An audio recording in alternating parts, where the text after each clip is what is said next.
Hello മച്ചാമാരെ, എന്തൊക്കെയാ എല്ലാവർക്കും സുഖം തന്നെയല്ലേ? അവസാനം ഞാൻ ആ കാര്യം ചെയ്തിട്ടോ. അതായത് മാർവൽ സിനിമാറ്റിക് യൂണിവേഴ്സിൽ നിന്ന് പുറത്തു വരുന്ന എല്ലാ മൂവീസും നമ്മൾ എക്സ്പ്ലെയിൻ ചെയ്യാൻ വേണ്ടി പോവാണ്. അങ്ങനെ അതുപോലെ മൂവീസൊക്കെ തപ്പി നോക്കിയപ്പോൾ കിട്ടിയത് ക്യാപ്റ്റൻ അമേരിക്ക ഫസ്റ്റ് അവെഞ്ചർ എന്നൊരു മൂവിയാണ്. അപ്പോൾ ഇന്നത്തെ നമ്മളെ വീഡിയോ അതിനെക്കുറിച്ച് തന്നെയാണ്. എന്നാൽ പിന്നെ പോവല്ലേ സിനിമയിലൂടെ ഒരു യാത്ര.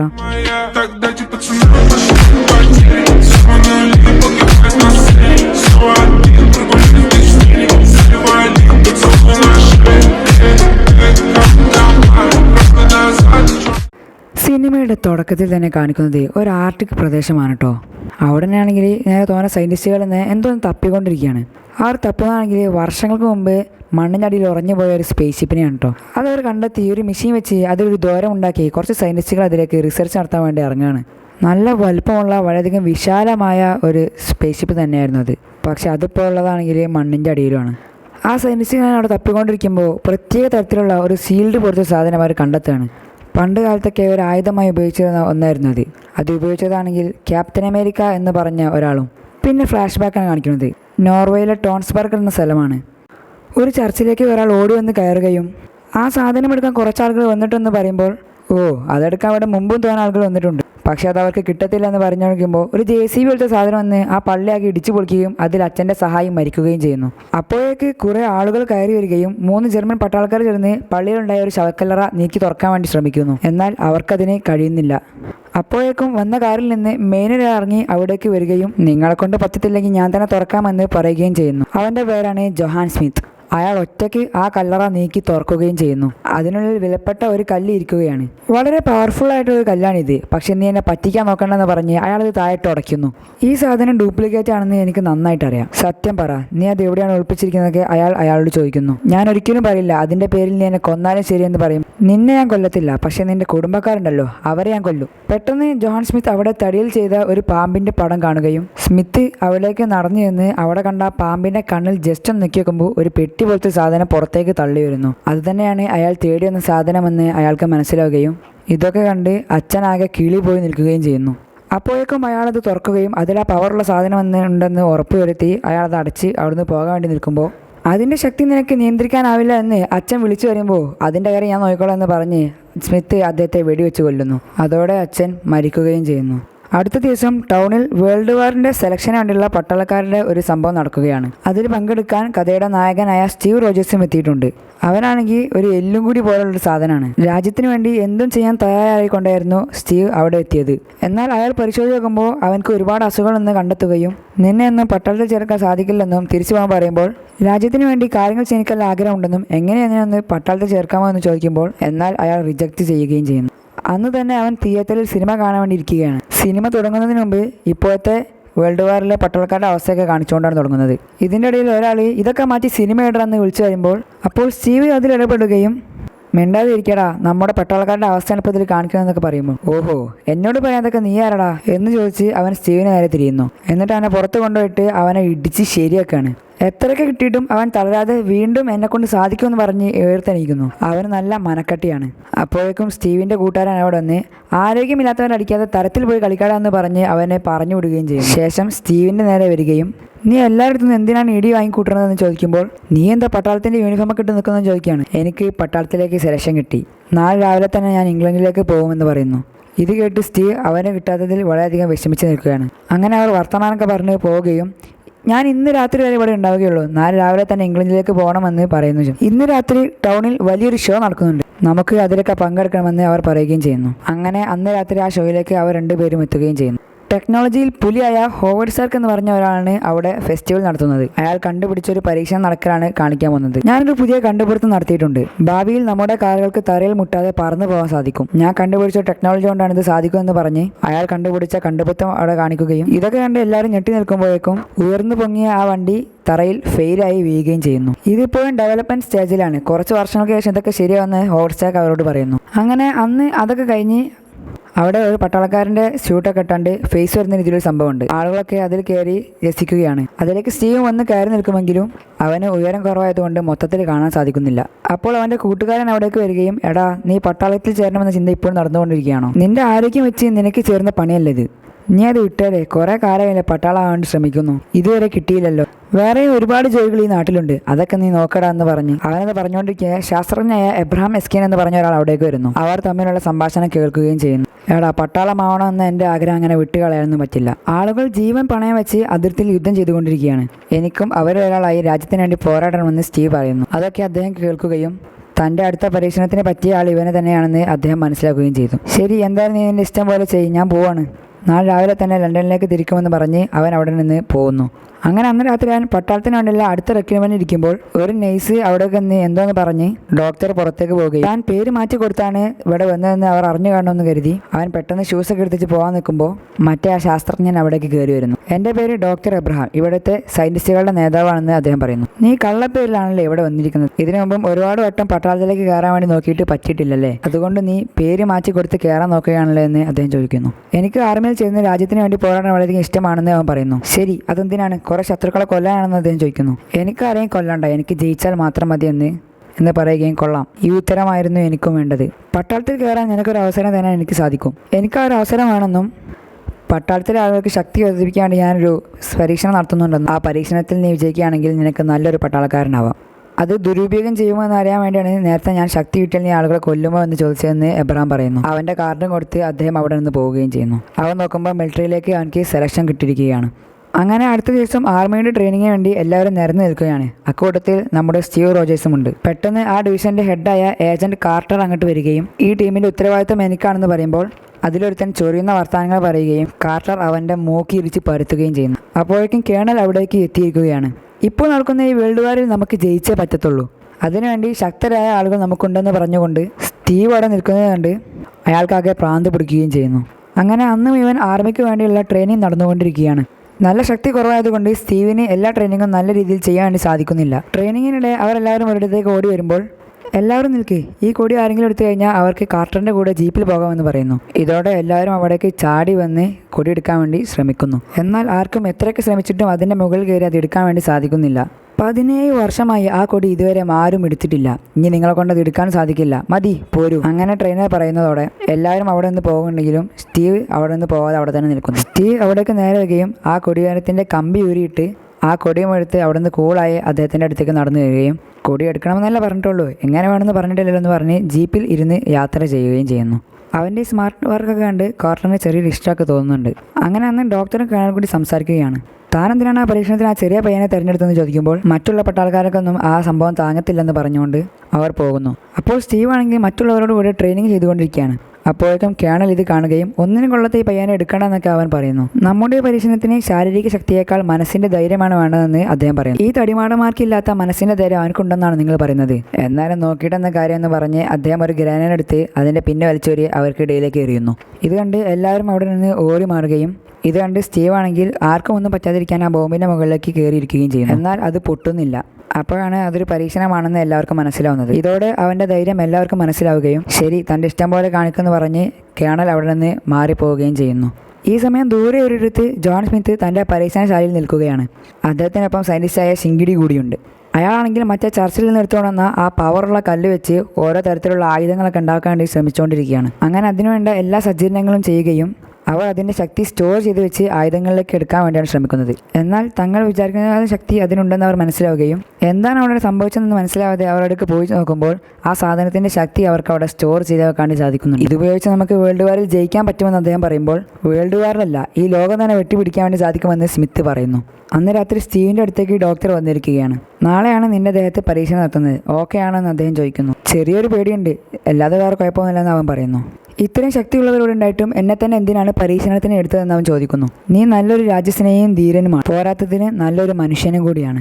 നിനക്ക് ശക്തി കിട്ടിയാൽ നീ അത് നല്ല രീതിയിൽ തന്നെ ഉപയോഗിക്കുമെന്ന് എനിക്കറിയാം. നിങ്ങൾ ആദ്യമായിട്ടാണോ ഇങ്ങനെ ഒരു പരീക്ഷണം ചെയ്യുന്നത്? ഇതിനു മുമ്പ് അങ്ങനെ അധികം ഒന്ന് ചെയ്തിട്ടുണ്ടോ എന്ന് ചോദിക്കുമ്പോൾ ഉണ്ട്. മുമ്പ് ഹിറ്റ്ലർ തൻ്റെ സൈനികർക്ക് ശക്തി വർദ്ധിപ്പിക്കാൻ വേണ്ടി ഹൈഡ്ര എന്ന് പറയുന്ന സംഭവം ഉണ്ടാക്കുന്നു. അതിൻ്റെ ചുമതല ജോൺ സ്മിത്ത് എന്ന് പറഞ്ഞ ഒരാളുടെ മേൽ ഏൽപ്പിക്കുകയും ചെയ്തു. അയാളാണെങ്കിൽ ഒരു അതിമോഹിയായ ഒരാളായിരുന്നു. ഓരോ തരത്തിലുള്ള കെട്ടുകഥകളോടും മാന്ത്രിക ശക്തികളോടും അയാൾക്ക് വലിയ താല്പര്യമായിരുന്നു. ഹിറ്റ്ലറിൻ്റെ ആളുകളെ ശക്തിപ്പെടുത്താൻ വേണ്ടി എന്തൊക്കെ ചെയ്യാൻ പറ്റുമോ അതൊക്കെ ചെയ്യാൻ അദ്ദേഹം അയാളോട് പറഞ്ഞിരുന്നു. അവനങ്ങനെ എൻ്റെ പരീക്ഷണത്തെക്കുറിച്ച് അറിയുകയും അതുപയോഗിച്ച് ചെയ്യാൻ പറ്റുന്ന ഓരോ കാര്യങ്ങൾ മനസ്സിലാവുകയും ചെയ്തുകൊണ്ട് അവൻ എന്നെ തേടി വരികയും മനുഷ്യർക്ക് ശക്തി കിട്ടാൻ വേണ്ടി ഞാനൊന്ന് കണ്ടുപിടിച്ച ആ സംഭവം അയാൾ അദ്ദേഹത്തിൻ്റെ മേത്ത് സ്വന്തം കുത്തിവെക്കുകയും ചെയ്യുന്നു. പക്ഷേ യഥാർത്ഥത്തിൽ അതൊന്ന് പൂർത്തിയായിട്ടില്ലായിരുന്നു. അതുകൊണ്ട് തന്നെ അയാൾക്ക് നല്ല ശക്തി കിട്ടിയെങ്കിലും ശരീരത്തിൽ നല്ല രീതിയിൽ തന്നെ മാറ്റങ്ങൾ സംഭവിച്ചു. അതെന്താണെന്ന് ഞാൻ പറയുന്നില്ല, വഴിയെ നീ അയാളെ കാണുമ്പോൾ നീ അത് മനസ്സിലാക്കുമെന്ന് അദ്ദേഹം പറയുന്നു. അയാൾ ഇപ്പോഴും വിശ്വസിച്ചിരിക്കുന്നത് ഭൂമിയിൽ ദൈവം എന്തോ ഒരു സംഭവം ഒളിപ്പിച്ച് വെച്ചിട്ടുണ്ടെന്നാണ്, അത് അയാൾക്ക് കൈക്കലാക്കണമെന്നുമാണ്. പക്ഷേ നിനക്ക് ശക്തി കിട്ടി നമുക്ക് നല്ലൊരു ആർമി പവർ ഉണ്ടായി കഴിഞ്ഞാൽ ജർമ്മനിയോട് യുദ്ധം ചെയ്യുമ്പോൾ അയാളെ നിനക്ക് നേരിട്ട് കാണേണ്ടി വരുമെന്ന് അദ്ദേഹം പറയുന്നു. ശരി, എന്തായാലും പറഞ്ഞ് സമയം കളയുന്നില്ല, നാളെ രാവിലെ തന്നെ നിന്റെ ദേഹത്ത് പരീക്ഷണം ചെയ്യാനുള്ളതാണ്, പെട്ടെന്ന് പോയി കിടന്നുറങ്ങാൻ അദ്ദേഹം പറയുന്നു. അങ്ങനെ പിറ്റേന്ന് രാവിലെ തന്നെ സ്റ്റീവിനെ പരീക്ഷണത്തിന് വേണ്ടി ഏജന്റ് കാർട്ടർ കൊണ്ടുപോയിരിക്കുകയാണ്. പോകുന്ന സമയം അവരുടെ ജീവിതത്തിൽ എന്ന കാര്യങ്ങളൊക്കെ പറഞ്ഞ് അവർ ചിരിക്കുന്നു. അങ്ങനെ ഒരു സ്ഥലത്ത് അവർ വണ്ടി കൊണ്ടുപോയി നിർത്തുകയും അവൾ അവനെയും കൊണ്ട് ഒരു സാധാരണ കടയിലേക്ക് കയറുകയും ചെയ്യുന്നു. അവർ പോകുന്നതൊക്കെ പുറത്തു നിൽക്കുന്ന ചിലർ ശ്രദ്ധിക്കുന്നുണ്ട്.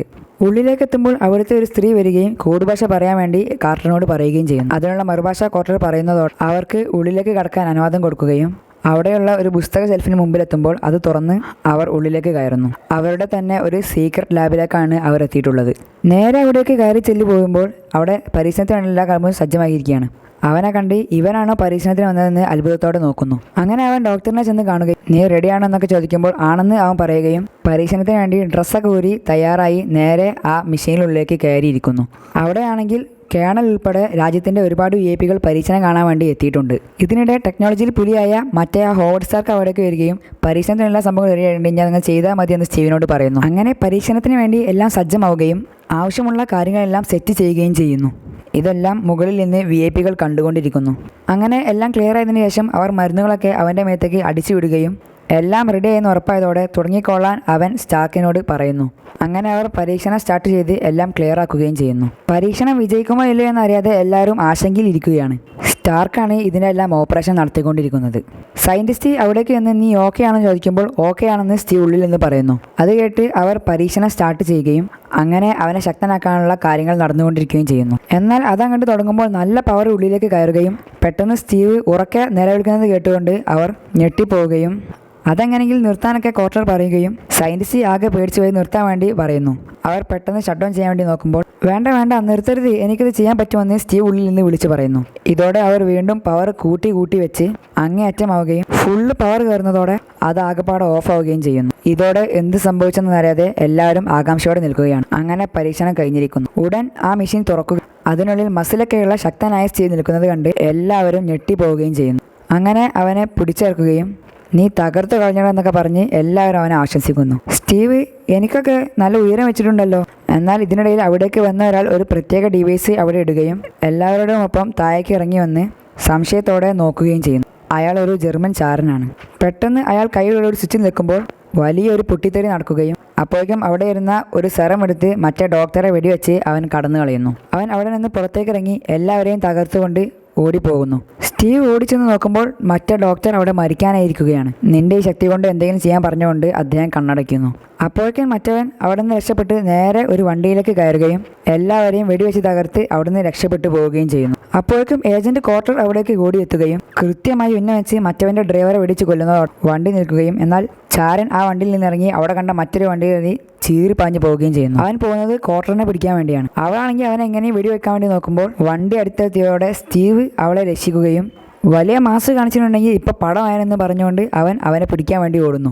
നോക്കുമ്പോൾ ഇപ്പോൾ അവന് നല്ല ഫാസ്റ്റായിട്ട് തന്നെ ഓടാൻ സാധിക്കുന്നുണ്ട്. അങ്ങനെ അവൻ വണ്ടി പോകുന്നതിൻ്റെ കുറുകു വഴിയൊക്കെ ഓടി ചെല്ലുകയും പാഞ്ഞ് അവിടെ ഒരു സ്ഥലത്തിലൂടെ ചാടി നല്ല ശക്തനായി കൊണ്ട് ഓടുകയും ചെയ്യുന്നു. ഇത് കണ്ട് മറ്റവൻ ചവിട്ടി വിടുകയാണ് വണ്ടി. എന്നാൽ സ്റ്റീവ് ആണെങ്കിൽ ഓടി അവിടെ കണ്ട വണ്ടിയുടെ മുകളിലൊക്കെ ചാടി അവനെ പിടിക്കാൻ വേണ്ടി പോയിക്കൊണ്ടേയിരിക്കുന്നു. എങ്ങനെയെങ്കിലും അവൻ്റെ വണ്ടിയുടെ മുകളിലെത്തി അവിടെ പിടിച്ച് തൂങ്ങി പോയിക്കൊണ്ടിരിക്കുന്നു. അങ്ങനെ അവനെ മറിച്ചിടാൻ വേണ്ടി എല്ലാ പണിയും നോക്കിയിട്ട് നടക്കാത്തത് കൊണ്ട് അവൻ നേരെ മുകളിലേക്ക് വെടിവെക്കുന്നു. എന്നാൽ അതിൽ നിന്നും സ്റ്റീവ് രക്ഷപ്പെട്ടിരിക്കുകയാണ്.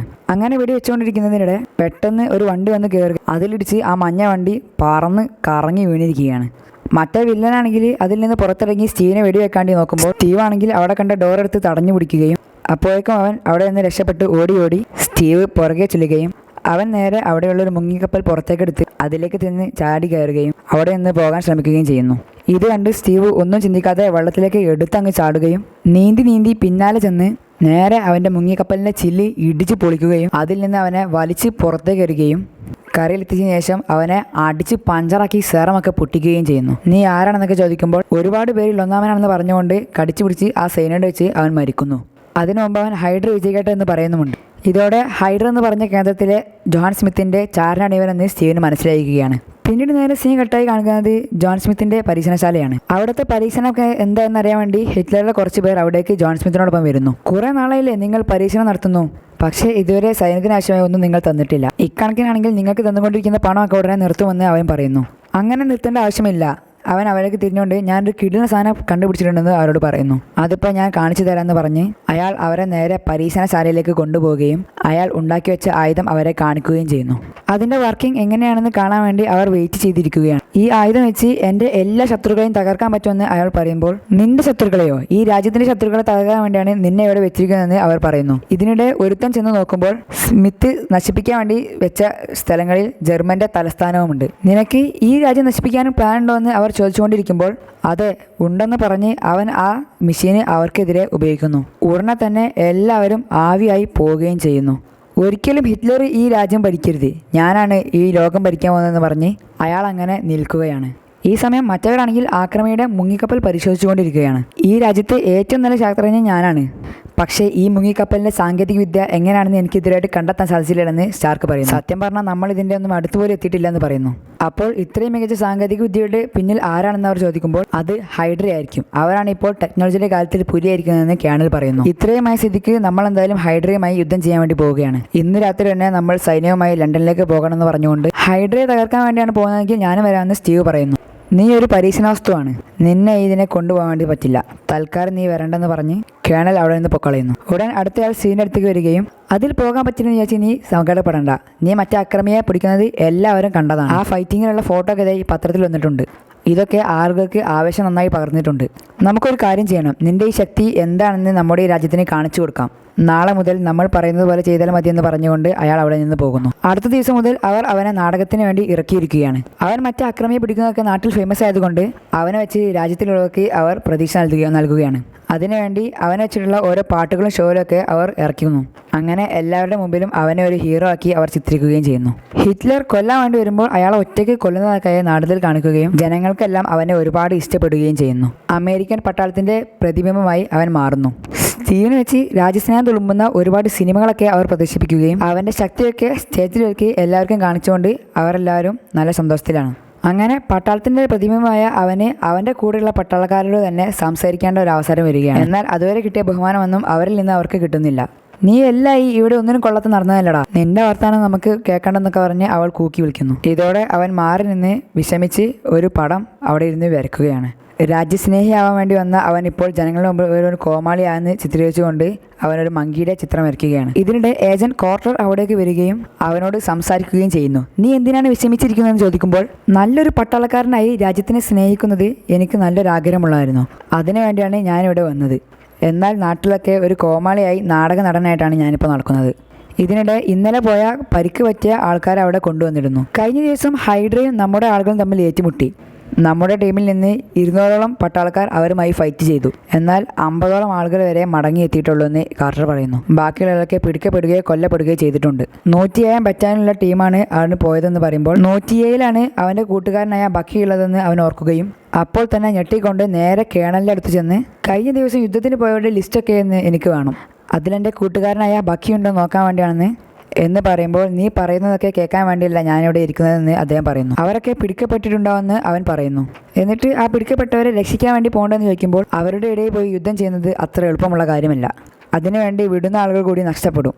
പിടിക്കപ്പെട്ടവരെ രക്ഷിക്കാൻ വേണ്ടി ഇനിയും കുറേ പേരെ കൊല്ലാൻ ഞാൻ റെഡിയല്ല എന്ന് അദ്ദേഹം പറയുന്നു. ഇതോടെ ഹൈഡ്ര എവിടെയാണെന്ന് അവൻ മാപ്പിൽ കാണുന്നു. ഇവിടെ നിന്നാരും പോയില്ലെങ്കിൽ അവരെ രക്ഷിക്കാൻ ഞാൻ തന്നെ പോകാമെന്ന് സ്റ്റീവ് പറയുന്നു. അന്ന് ഹൈഡ്രയിലേക്ക് പോകാൻ വേണ്ടി അവൻ റെഡി ആയിക്കൊണ്ടിരിക്കുമ്പോൾ എടാ നീ എന്താ ചെയ്യുന്നത്, അങ്ങോട്ട് പോകുന്നത് വലിയ അപകടമാണ് എന്നൊക്കെ അവൾ പറഞ്ഞുകൊണ്ടിരിക്കുകയും അവനൊന്നും കേൾക്കാതെ നേരെ മാറ്റി അവിടെ നിന്ന് പോകുന്നു. എല്ലാവരും എന്നെ ഒറ്റപ്പെടുത്തിയപ്പോൾ എനിക്ക് കൂട്ടായി നിന്നവനാണ് ബക്കി, അവന് വേണ്ടി എന്തായാലും ഞാൻ പോകുമെന്ന് പറയുമ്പോൾ അങ്ങനെയാണെങ്കിൽ ഞാൻ നിന്നെ സഹായിക്കാമെന്ന് അവൾ പറയുന്നു. അങ്ങനെ സ്റ്റാർക്കിന്റെ വിമാനത്തിൽ കയറി അയാളുടെ സഹായത്തോടു കൂടി അവൾ ഹൈഡ്രയിലേക്ക് പോകുകയാണ്. അവനെ ഹൈഡ്രയുടെ സ്ഥലത്ത് ഇറക്കാൻ വേണ്ടിയാണ് പോകുന്നത്. നീ അവിടെ എത്തി അവരെ രക്ഷിച്ചതിന് ശേഷം തിരിച്ചു വരാൻ വേണ്ടി ഈ സാധനത്തിൽ പിടിച്ച് നിൽക്കണം, അപ്പോൾ നിന്റെ ലൊക്കേഷൻ ഞങ്ങൾക്ക് മനസ്സിലാവുകയും ഞങ്ങൾ നിന്നെ രക്ഷിക്കാൻ വേണ്ടി വരാമെന്നും പറയുന്നു. പെട്ടെന്ന് സമ്മതമില്ലാതെ അതിർത്തി വിട്ട് കടന്നതുകൊണ്ട് മിസൈലുകളും ഒരുപാട് വെടിയുണ്ടകളും അവരുടെ പ്ലെയിനെതിരെ വരുന്നു. ഇതോടെ അവൻ അപ്പോൾ തന്നെ ചാടാൻ വേണ്ടി റെഡി ആവുകയും ഞാൻ ചാടിയ ഉടനെ തന്നെ നിങ്ങൾ ഈ സോണിൽ നിന്ന് പുറത്തു പോകണമെന്ന് അവൻ പറയുന്നു. അങ്ങനെ അവൻ താഴേക്ക് എടുത്തങ്ങ് ചാടുകയും ചെയ്യുന്നു. ഇതോടെ അവർ ആ ഏരിയയിൽ നിന്ന് തിരിച്ചു പോയിരിക്കുകയാണ്. ഇതേ സമയം ഹൈഡ്രയിലാണെങ്കിൽ പിടിക്കപ്പെട്ട ആളുകളെല്ലാം ജയിലിലേക്ക് കയറ്റിക്കൊണ്ടിരിക്കുകയാണ്. അവിടെയാണെങ്കിൽ അവരുടെ കയ്യിലുള്ള ആ ക്യൂബ് കൊണ്ട് ഒരുപാട് ആയുധങ്ങൾ ഉണ്ടാക്കാൻ വേണ്ടി ശ്രമിച്ചുകൊണ്ടിരിക്കുകയാണ്.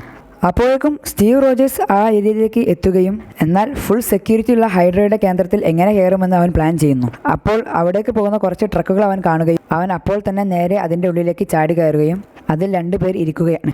അവരെ അപ്പോൾ തന്നെ അടിച്ച് പഞ്ചറാക്കി വെളിയിലേക്ക് എറിയുകയാണ്. അങ്ങനെ ട്രക്കുകളെല്ലാം ഹൈഡ്രയുടെ ഉള്ളിലേക്ക് കയറുകയും അതിലെന്താണെന്ന് നോക്കാൻ വേണ്ടി ഉള്ളിലിരുന്നവൻ അടിച്ച് പൊട്ടുകയാണ്. സ്റ്റീവ് ഒളിച്ചൊളിച്ച് അതിനുള്ളിലേക്ക് നുഴഞ്ഞു കയറാൻ വേണ്ടി ശ്രമിച്ചുകൊണ്ടിരിക്കുന്നു. അങ്ങനെ ഒരുവിധം കാവൽക്കാരൊക്കെ ശ്രദ്ധ തിരിച്ച് ഒരുവിധം അവിടേക്ക് എത്തുമ്പോൾ പതിയെ ഒളിച്ചൊളിച്ച് ആരും കാണാതെ മുന്നോട്ട് പോവുകയും ചെയ്യുന്നു. ഇതിനിടെ ക്യൂബിൽ നിന്നുണ്ടാക്കുന്ന എനർജിയുടെ സാധനങ്ങൾ ഇരിക്കുന്നത് കണ്ട് അതിൽ നിന്ന് ഒരെണ്ണം എടുത്ത് അവൻ പോക്കറ്റിൽ വെക്കുന്നു.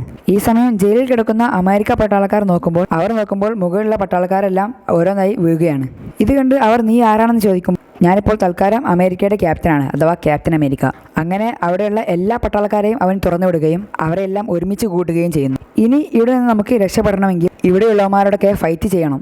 കയ്യിൽ കിട്ടുന്ന ആയുധങ്ങളും സാധനങ്ങളും എല്ലാം എടുത്ത് അവരോട് ഫൈറ്റ് ചെയ്ത് പുറത്തിറങ്ങാൻ അവൻ പറയുന്നു. അങ്ങനെ എല്ലാവരും കൂടി പുറത്തേക്ക് ഇറങ്ങുകയും ഇത് കണ്ട് വെടിവെക്കാൻ വേണ്ടി നിൽക്കുന്ന ശത്രുക്കളെയൊക്കെ അവന്മാർ ചെന്ന് അടിച്ച് പഞ്ചറാക്കി അവിടെ കിടന്ന വണ്ടികളിലേക്ക് ചാടി കയറുകയും അതിലെ ടെക്നോളജിയൊക്കെ കണ്ട് അന്തം വിട്ട് ഈ സാധനം കൊള്ളാമല്ലോ എന്ന് പറഞ്ഞുകൊണ്ട് അവർ അത് മുന്നോട്ടെടുക്കുകയും അതുപയോഗിച്ച് എല്ലാം തകർത്തുകൊണ്ട് നീങ്ങാൻ തുടങ്ങുകയും ചെയ്യുന്നു. അതുകണ്ട് അവിടെയുള്ള പട്ടാളക്കാരുടെ ആയുധങ്ങളെടുത്ത് എങ്ങനെയാണ് ഉപയോഗിക്കുന്നത് നോക്കുമ്പോൾ അവർ തന്നെ മൊത്തത്തിൽ ഞെട്ടിപ്പോകുന്നു. പിന്നെ തുരുതുരെ അവിടെ ഫൈറ്റ് തുടങ്ങിയിരിക്കുകയാണ്. മൊത്തത്തിൽ ഒരു വലിയ യുദ്ധം നടന്നുകൊണ്ടിരിക്കുകയാണ്. എന്നാൽ ഇത് ക്യാമറയുടെ ജോൺ സ്മിത്ത് കാണുകയും ഹൈഡ്രയിൽ കുറേ പേർ ആക്രമിച്ച് കയറിയിട്ടുണ്ടെന്നും അവരുടെ ആളുകളെയൊക്കെ ആരെയോ ആക്രമിക്കുന്നുണ്ടെന്നും മനസ്സിലാക്കിയ ഉടൻ അയാൾ പിന്നെ ഒന്നും ചിന്തിക്കാതെ അവിടെ ഉണ്ടായിരുന്ന ബോംബുകൾ മുഴുവൻ ഓണാക്കുകയും ഹൈഡ്ര മുഴുവൻ തകർക്കാൻ വേണ്ടിയാണ് അയാൾ ഇപ്പോൾ ഉദ്ദേശിച്ചത്. ഇത് കണ്ട് സിങ്കിടി നിങ്ങൾ എന്താണ് ചെയ്യുന്നതെന്ന് നോക്കുമ്പോൾ നമ്മുടെ സൈന്യം തോറ്റുകൊണ്ടിരിക്കുകയാണ്, എത്രയും വേഗം ഇവിടെ നിന്ന് പോകണമെന്ന് അവൻ പറയുന്നു. അപ്പോഴേക്കും ഉള്ളിൽ കയറി മുന്നോട്ട് പോകുന്ന സ്റ്റീവ് ബക്കിയെ അവിടെ ഒരു സ്ഥലത്ത് എന്തോ പരീക്ഷണത്തിന് വേണ്ടി കെട്ടിയിട്ടിരിക്കുകയാണ്. എടാ ഇത് ഞാനാണല്ലോ, സ്റ്റീവാണ്. നീയോ? നീ എങ്ങനെ ഇത്രയും വലുതായത്? നിന്റെ രൂപം മാറിപ്പോയല്ലോ എന്നൊക്കെ അവൻ പറയുകയും അതിനെപ്പറ്റിയൊക്കെ പിന്നെ സംസാരിക്കാം എന്ന് പറഞ്ഞ് അവൻ ബക്കിയെയും വലിച്ച് അവിടെ നിന്ന് പോകുന്നു. ഈ സമയം ജോൺ സ്മിത്തിന്റെ ശാസ്ത്രജ്ഞൻ സാധനങ്ങളൊക്കെ എടുക്കുകയും അതോടൊപ്പം സ്മിത്തും മറ്റേ ക്യൂബൊക്കെ എടുക്കുന്നുണ്ട്. അതൊക്കെ എടുത്ത് അവിടെ നിന്ന് പോകാൻ വേണ്ടി ശ്രമിക്കും. അവിടെ ആണെങ്കിൽ മൊത്തം യുദ്ധം നടന്നുകൊണ്ടിരിക്കുക. അപ്പോഴേക്കും ബോംബിന്റെ സമയം ആവുകയും ഓരോ സ്ഥലത്ത് നിന്ന് പൊട്ടിത്തെറിക്കാൻ വേണ്ടി തുടങ്ങുകയും ചെയ്യുന്നു. അവിടേക്ക് എത്തുന്ന ക്യാപ്റ്റനും ബക്കിയും നോക്കുമ്പോൾ എല്ലാം പൊളിഞ്ഞുകൊണ്ടിരിക്കുകയാണ്. അവർ രക്ഷപ്പെടാൻ വേണ്ടി ശ്രമിക്കുന്നതിനിടെ ജോൺ സ്മിത്ത് അവിടെ നിൽക്കുന്നതായി കാണുകയും അയാൾ അവനോട് സംസാരിക്കുകയും ചെയ്യുന്നു. നീയാണല്ലേ ആ പറഞ്ഞ ക്യാപ്റ്റൻ അമേരിക്ക? നിന്നെ എനിക്കറിയാം, നിന്റെ സിനിമകളൊക്കെ ഞാൻ കാണാറുണ്ട്. ആ ഡോക്ടർ നിന്നെ വെച്ചാണല്ലേ പരീക്ഷണം വിജയിപ്പിച്ചത് എന്ന് പറഞ്ഞുകൊണ്ടിരിക്കുക അവൻ ഒരൊറ്റ അടി വെച്ച് കൊടുക്കുകയും ഇതോടെ അയാൾ അവനെ ദേഷ്യത്തിൽ തിരിച്ചു തല്ലുകയും എന്നാൽ അവൻ അയാളെ അടിച്ച് ഇടുമ്പോഴേക്കും ഫൈറ്റ് ഒഴിവാക്കാൻ മറ്റേയാൾ പാലം പിന്നോട്ട് വലിക്കുകയും അവർ 2 ദിശയിലാവുകയും ചെയ്യും. നിന്റെ ദേഹത്ത് മാത്രമല്ല ആ ഡോക്ടർ പരീക്ഷിച്ചിട്ടുള്ളത്, അയാൾ പരീക്ഷണം ആദ്യം എൻ്റെ ദേഹത്താണ് നടത്തിയത്, അതിന്റെ ഫലം എന്താണെന്ന് നിനക്ക് കാണിച്ചു തരാമെന്ന് പറഞ്ഞുകൊണ്ട് അയാൾ തന്റെ മുഖംമൂടി വലിച്ചങ്ങ് ഊരുന്നു. യഥാർത്ഥത്തിൽ അയാളുടെ രൂപമുള്ള ഒരു മുഖംമൂടി ധരിച്ചുകൊണ്ടായിരുന്നു അയാൾ ഇത്രയും നേരം നിന്നത്. യഥാർത്ഥ കോലം ഇങ്ങനെയായിരുന്നു. ആ പരീക്ഷണത്തിൽ എന്തെങ്കിലും സംഭവിച്ചാൽ നിനക്കും ഇതുപോലെ സംഭവിക്കുമെന്ന് പറഞ്ഞുകൊണ്ട് അയാൾ അവിടെ നിന്ന് പോകുന്നു. അങ്ങനെ അവർ 2 പേരും നേരെ മുകളിലെത്തിയിരിക്കുകയാണ്. നിങ്ങൾ ഇതിൽ കയറി പോവുകയാണോ? അപ്പോൾ എൻ്റെ കാര്യം എങ്ങനെയാണെന്ന് ചോദിക്കുമ്പോൾ താഴെ എൻ്റെ കാർ എടുത്ത് പോകാൻ വേണ്ടി സ്മിത്ത് പറയുന്നു. അങ്ങനെ അവൻ നേരെ അവിടെയുള്ള ജെറ്റ് പോലത്തെ വിമാനത്തിൽ കയറുകയും അവിടെ നിന്ന് പറന്ന് ദൂരേക്ക് രക്ഷപ്പെട്ടു പോവുകയും ചെയ്യുന്നു. മറ്റേ സയൻറ്റിസ്റ്റ് ആണെങ്കിൽ ജോൺ സ്മിത്തിന്റെ കാറിൽ കയറി അന്തം വിട്ടുകൊണ്ടിരിക്കുകയാണ്. ക്യാപ്റ്റനും ബക്കിയും അതിനുള്ളിൽ നിന്ന് എങ്ങനെയും രക്ഷപ്പെടാൻ വേണ്ടി നോക്കിക്കൊണ്ടിരിക്കുകയാണ്. എന്നാൽ താഴെ മുഴുവൻ തീയാതുകൊണ്ട് തൊട്ടപ്പുറത്ത് എത്തിയാലേ അവർക്ക് രക്ഷപ്പെടാൻ സാധിക്കുകയുള്ളൂ. അങ്ങനെ ബക്കിയെ എങ്ങനെയെങ്കിലും അവിടെയുള്ള തുണി ഇറക്കി പതിയെ അപ്പുറത്ത് എത്തിക്കുമ്പോഴേക്കും ആ പാലം ഇടിഞ്ഞ് വീഴുന്നു. നീയും കൂടി എങ്ങനെയെങ്കിലും വരാൻ വേണ്ടി പറയുമ്പോൾ അവൻ അവിടുത്തെ കമ്പിയൊക്കെ ആകെ വളച്ചു വെക്കുകയും പുറകിലേക്ക് ചെന്ന് രണ്ടും കൽപ്പിച്ച് എടുത്തങ്ങൊരേറ്റ ചാട്ടം വെച്ച് കൊടുക്കുന്നു. ആ തീയുടെ മുകളിലൂടെ അവൻ ചാടി അപ്പുറത്തെത്തുകയാണ്. ഈ സമയമാണെങ്കിൽ കാർട്ടർ കേണലിൻ്റെ അടുത്തേക്ക് വരികയും സ്റ്റീവിനെയും കൂട്ടുകാരെയും അന്വേഷിച്ചു പോയ അവസാനത്തെ വിമാനവും തിരിച്ചു വന്നെന്ന് പറയുന്നു. അവനെ കിട്ടിയില്ലെന്ന് പറയുന്നു. നീയാണ് ഇതിനെല്ലാം കാരണം. അമേരിക്കയുടെ ഒരു സുവർണ്ണ പുരുഷനായിട്ടാണ് സ്റ്റീവിനെ എല്ലാവരും കാണുന്നത്. അവനെയും കുറേ പട്ടാളക്കാരെയും നീയാണ് കൊലക്ക് കൊടുത്തതെന്ന് പറഞ്ഞ് അങ്ങനെ പറഞ്ഞുകൊണ്ടിരിക്കെ പുറത്തെന്തോ വലിയ ബഹളം കേൾക്കുകയാണ്. അതെന്താണെന്ന് അറിയാൻ വേണ്ടി അവർ അവിടേക്ക് പോയി നോക്കുകയും ചെയ്യുന്നു. അവിടേക്ക് ചെല്ലുന്ന എല്ലാവരും കാണുന്നത് ഹൈഡ്ര പിടിച്ചു വെച്ച പട്ടാളക്കാരെ മോചിപ്പിച്ച് സ്റ്റീവ് അവിടേക്ക് നടന്നു വരുന്നതാണ്. എല്ലാവരും യാതൊരു കുഴപ്പമില്ലാതെ ഹൈഡ്രയുടെ ആയുധങ്ങളുമായി തിരിച്ചു വന്നിരിക്കുകയാണ്. സ്റ്റീവ് അവരുടെ എല്ലാം നേതാവായി സ്റ്റൈലിന് വരുന്നത് കണ്ട് എല്ലാവരും ഞെട്ടി നിൽക്കുകയാണ്. ഉടൻ കേണൽ അവൻ്റെ അടുത്തേക്ക് വരികയും ഞാൻ നിങ്ങളോട് പറയാതെ പോയത് വലിയ തെറ്റാണ്, നിങ്ങൾ തരുന്ന എന്തും ഞാൻ ഏറ്റുവാങ്ങാൻ തയ്യാറാണെന്ന് അവൻ പറയുന്നു. അതിൻ്റെ ഒന്നും ആവശ്യമില്ല, എന്തായാലും നീ ചെയ്തത് നല്ല തന്നെ എന്ന് പറഞ്ഞ് അവർ അവിടെ നിന്ന് പോകുന്നു. നീ എന്തുകൊണ്ടാണ് വിളിക്കാഞ്ഞി എന്ന് ചോദിക്കുമ്പോൾ ഇത് തകർന്നു പോയതാണെന്ന് സ്റ്റീവ് പറയുന്നു. എല്ലാവരും നമ്മുടെ ക്യാപ്റ്റൻ അമേരിക്കയ്ക്ക് നല്ലൊരു കൈയടി കൊടുത്തതെന്ന് അവർ പറയുന്നു. അങ്ങനെ എല്ലാവരും അവനെ അവിടെ വെച്ച് അഭിനന്ദിക്കുകയും ചെയ്യുന്നു. അങ്ങനെ അന്ന് രാത്രി അവർ ആ വിജയം ആഘോഷിക്കുന്ന ഒരു പബ്ബിലാണ്. നീ ഡ്രസ്സിൽ കാണാൻ കിടിലൻ തന്നെ എന്നൊക്കെ ബക്കി അവനോട് പറയുന്നു.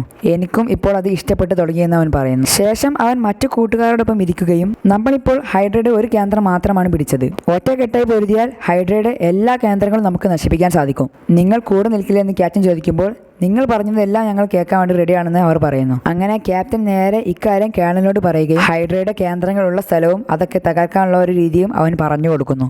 ശരി, ടീമായിട്ട് ചെയ്യാൻ കോൺഫിഡൻസ് ഉണ്ടെങ്കിൽ നീ അങ്ങനെ ചെയ്തു കൊള്ളാൻ കേണൽ പറയുന്നു. ഈ സമയം ക്യാപ്റ്റൻ ഹൈഡ്രയിൽ നിന്ന് കൊണ്ടുവന്ന മറ്റേ ക്യൂബിനുള്ള ആ മുത്തുപോലത്തെ സാധനം സ്റ്റാർക്ക് എനർജി എടുക്കാൻ ശ്രമിക്കുന്നതിനിടെ മൊത്തത്തിൽ പൊട്ടിത്തെറിച്ച് ദൂരേക്ക് തെറിച്ചു പോവുകയാണ്. അതിന്റെ ശക്തി എത്രത്തോളമാണെന്ന് അവർക്ക് മനസ്സിലാവുകയും ചെയ്യുന്നു. അതൊക്കെ കഴിഞ്ഞ് ക്യാപ്റ്റനെ സ്റ്റാർക്ക് പരീക്ഷണശാലയിലേക്ക് കൊണ്ടുപോവുകയും നീ ഹൈഡ്രയുടെ അടുത്ത യുദ്ധത്തിന് വേണ്ടി പോവുകയല്ലേ, നീ ഈ ഷീൽഡിനോടൊക്കെ നല്ല ഇഷ്ടമുണ്ടെന്ന് ഞാൻ അറിഞ്ഞു. അതുകൊണ്ട് നിനക്ക് വേണ്ടി കുറേ ഷീൽഡുകൾ ഞാൻ ഉണ്ടാക്കിയിട്ടുണ്ട്. അതുകൊണ്ട് നിനക്ക് വേണ്ടത് നീ തിരഞ്ഞെടുക്കാൻ വേണ്ടി പറയുന്നതിനിടെ താഴെ ഇരുന്ന വട്ടത്തിലുള്ള ഒരു ഷീൽഡ് അവൻ കാണുകയും ഇത് കൊള്ളാമല്ലോ എന്നൊക്കെ പറയുമ്പോൾ ഇത് വൈബ്രേനിയം എന്ന് പറഞ്ഞ ഒരു ലോഹം കൊണ്ടാണ് നിർമ്മിച്ചത്. ഭൂമിയിലെ ഏറ്റവും കൂടുതൽ കട്ടിയുള്ള ലോഹമാണ്. ഇത് മാക്സിമം വൈബ്രേഷൻ വലിച്ചെടുക്കും എന്ന് പറയുമ്പോൾ കോർട്ടർ അവിടേക്ക് വരികയും ഇതെങ്ങനെയുണ്ട് ക്യാപ്റ്റൻ ചോദിക്കുമ്പോൾ അവൾ തോക്കെടുത്ത് ചാറ പറ വെടിവെക്കുകയും അവന് യാതൊരു കുഴപ്പമില്ലാതെ നിൽക്കുകയും ചെയ്യുന്നു. കൊള്ളാം, നന്നായിട്ടുണ്ടെന്ന് പറഞ്ഞ് അവൾ അവിടെ നിന്ന് പോകുന്നു. ഇത് കേട്ട് അവൻ അന്തം വിട്ട് നിൽക്കുകയും എനിക്ക് ഈ രീതിയിലുള്ള യൂണിഫോം കൂടി തയ്യാറാക്കി തരാൻ വേണ്ടി അവൻ പറയുന്നു. അടുത്ത ദിവസം മുതൽ ആ യൂണിഫോമൊക്കെ ഇട്ട് സെറ്റായി യഥാർത്ഥ ക്യാപ്റ്റൻ അമേരിക്കയായി അവൻ മാറിയിരിക്കുകയാണ്. അങ്ങനെയൊക്കെ അവൻ തന്റെ ടീമുമായി ഹൈഡ്രയുടെ ഓരോ കേന്ദ്രങ്ങളും തകർത്തെറിഞ്ഞുകൊണ്ടിരിക്കുകയാണ്. ഒന്നിനു പുറമെ ഒന്നായി അവർ എല്ലാ കേന്ദ്രങ്ങളും തകർത്തുകൊണ്ടിരിക്കുന്നു. ഹൈഡ്രയുടെ ഓരോ കേന്ദ്രങ്ങളും ക്യാപ്റ്റൻ അമേരിക്ക തകർക്കുന്നുണ്ടെന്ന് അറിഞ്ഞ് ജോഹാൻ സ്മിത്തിന് ആകെ ദേഷ്യമായിരിക്കുകയാണ്. ബക്കിയും ക്യാപ്റ്റനും കൂടി ചേർന്നാണ് എല്ലാ ഹൈഡ്രയുടെ കേന്ദ്രങ്ങളും ആക്രമിച്ചുകൊണ്ടിരിക്കുന്നത്. ഇതോടെ ഹൈഡ്രയുടെ ഒട്ടുമിക്ക കേന്ദ്രങ്ങളും നശിച്ചു എന്ന വാർത്ത ജോൺ സ്മിത്ത് അറിയുകയും ആകപ്പാടെ ദേഷ്യം പിടിച്ച് നിൽക്കുന്നതിനിടെ അവിടേക്ക് ഒരുത്തൻ വന്ന് നമ്മുടെ ഇവിടുത്തെ അവസാനത്തെ ആളും മരിച്ചു എന്ന് പറഞ്ഞുകൊണ്ടിരിക്കുന്നു. എന്നിട്ട് നീ എന്തിനാ ജീവനോട് നിൽക്കുന്നത് പറഞ്ഞ് അവനെയും സ്മിത്ത് കൊന്നുകളയുന്നു. അങ്ങനെ അന്ന് ക്യാപ്റ്റനും ടീമും ഹൈഡ്രയിൽ നിന്ന് വരുന്ന ഒരു ട്രെയിൻ അറ്റാക്ക് ചെയ്യാൻ വേണ്ടി കാത്തു നിൽക്കുകയാണ്. ഇതോടെ റെഡിയായി അവർക്ക് ഒരു ഇൻഫർമേഷൻ കിട്ടുന്നു. ജോഹാൻ സ്മിത്തിന്റെ സിംഗിഡിയായ ഡോക്ടർ സോള ഈ ട്രെയിനിൽ വരുന്നുണ്ടെന്നും അയാളെ പിടികൂടിയാൽ നമുക്ക് ആവശ്യമുള്ള എല്ലാ സംഭവങ്ങളും കിട്ടുമെന്ന് അവർ പറയുന്നു. അങ്ങനെ ട്രെയിൻ വരുന്നത് കാത്തു നിന്ന് കൃത്യമായി ക്യാപ്റ്റനും ബക്കിയും വേറൊരാളും കൂടി ആ ട്രെയിനിന്റെ മുകളിൽ വന്ന് ലാൻഡ് ചെയ്യുന്നു. അവിടെ നിന്ന് മുന്നോട്ട് പോയി ഒരുവിധം നേരെ ട്രെയിനിൻ്റെ ഉള്ളിൽ കയറി പറ്റുന്നു. എന്നാൽ അവിടെയൊന്നും ആരെയും അവർക്ക് കാണാൻ വേണ്ടി സാധിക്കുന്നില്ല. അങ്ങനെ പോയിക്കൊണ്ടിരിക്കുന്നതിനിടെ പെട്ടെന്ന് ഒരിടത്ത് വെച്ച് ഡോർ അടയുകയും ബക്കി മറുഭാഗത്തും ക്യാപ്റ്റൻ ഇപ്പുറത്തും ആവുകയും ചെയ്യുന്നു. രണ്ടുപേരെയും ആക്രമിക്കാൻ വേണ്ടി കുറേ പേർ ആയുധമായി വരികയും അവർ രണ്ടുപേരും കൂടി മാക്സിമം അവരുമായി പൊരിഞ്ഞ ഫൈറ്റ് നടത്തുകയും ചെയ്യുന്നു. അവർ ഉള്ളിൽ കയറിയത് ഡോക്ടർ സോള അറിയുകയും അവന്മാരെ വെച്ചേ കരുതി ഇവിടെ വെച്ചാൽ തീർക്കാനും അവൻ പറയുന്നു. അങ്ങനെ അവിടെ വെച്ച് ആറഞ്ചം പറഞ്ഞ ഫൈറ്റ് നടക്കുകയും ചെയ്യുന്നു. ഇതിനിടെ ക്യാപ്റ്റനെതിരെ ഫൈറ്റ് ചെയ്തതിനെ ക്യാപ്റ്റൻ ഓടി ചെന്ന് അടിച്ചിടുകയും ശേഷം അവന്റെ ആയുധം വെച്ച് വാതിൽ തകർത്ത ശേഷം ക്യാപ്റ്റൻ നേരെ ഓടിക്കയറി അവർ രണ്ടുപേരും കൂടി അവനെ എതിർക്കുന്നു. ഇതൊക്കെ എന്ത് എന്നൊക്കെ പറഞ്ഞുകൊണ്ടിരിക്കുന്നതിനിടെ ബാക്കിൽ നിന്ന് ഒരുത്തവന്ന് അവരുടെ നേരെ വെടി പൊട്ടിക്കുകയാണ്. ഈ സമയമാണെങ്കിൽ ട്രെയിനിന്റെ ഒരു ഭാഗം പൊളിയുകയും ക്യാപ്റ്റൻ മറിഞ്ഞു വേണമെങ്കിലും ബക്കി അവനുമായി ഫൈറ്റ് ചെയ്യാൻ വേണ്ടി നോക്കുന്നതിനിടെ അവൻ വീണ്ടും വെടി പൊട്ടിക്കുകയും ബക്കി തെറിച്ച് പുറത്തേക്ക് പോയിരിക്കുകയാണ്. ഉടൻ ക്യാപ്റ്റൻ എങ്ങനെയും അവനെ അടിച്ചിട്ട ശേഷം നേരെ ബക്കിയെ രക്ഷിക്കാൻ വേണ്ടി ഒരുവിധം അവിടേക്ക് എത്തുന്നു. അവനെ രക്ഷിക്കാൻ വേണ്ടി ഒരുപാട് ശ്രമിക്കുകയും അവന് പിടുത്തം കിട്ടാതെ വരികയും നേരെ അടിയിലേക്ക് പോവുകയും ചെയ്യുന്നു. സിനിമയുടെ ദൈർഘ്യം കൂടുതലായതിനാൽ 2 പാർട്ടാക്കിയാണ് ഇറക്കുന്നത്. ആദ്യ പാർട്ട് ഇവിടെ അവസാനിക്കുന്നു. അടുത്തൊരു പാർട്ടുമായി വീണ്ടും കാണുന്നവരെ എല്ലാവർക്കും ഗുഡ് ബൈ.